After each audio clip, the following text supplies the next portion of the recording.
Hello and welcome to this lesson of the three-state of matter.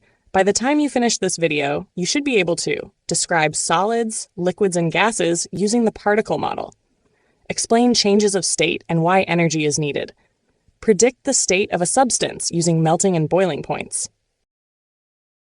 Matter exists in three main states: solid, liquid, and gas. Most substances can exist in all three, depending on temperature and pressure. State changes happen at specific temperatures. Melting and freezing happen at the melting point. Boiling and condensation happen at the boiling point. These changes are called interconversions of state. They are physical changes, not chemical ones. Changes are usually reversible. The particles stay the same, no new substance forms, and the changes are usually reversible. The energy needed to change state depends on how strong the forces of attraction are between particles. Stronger forces mean more energy is needed to separate particles, leading to higher melting and boiling points. When heat energy is added, particles gain kinetic energy and move faster, allowing state changes to occur.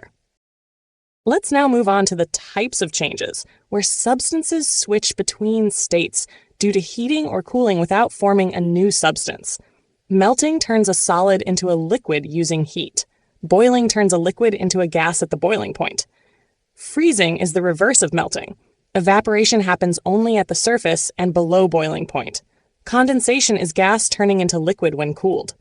Sublimation is when a solid changes directly into a gas. You can predict the state of a substance using its melting and boiling points. Below the melting point, solid. Between melting and boiling point, liquid. Above the boiling point, gas. Let's dive into some exam-style practice questions. You can pause the video and try it yourself.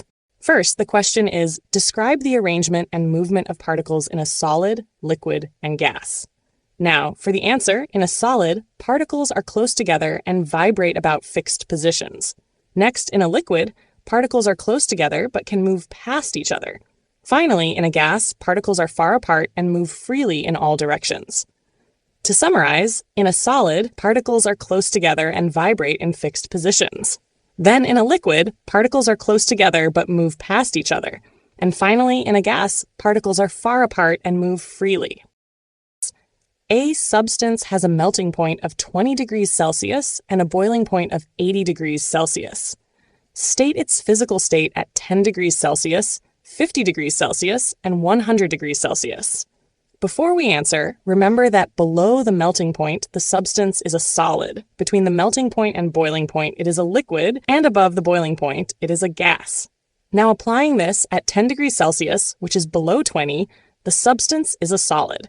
Next, at 50 degrees Celsius, which is between 20 and 80, the substance is a liquid. Finally, at 100 degrees Celsius, which is above 80, the substance is a gas.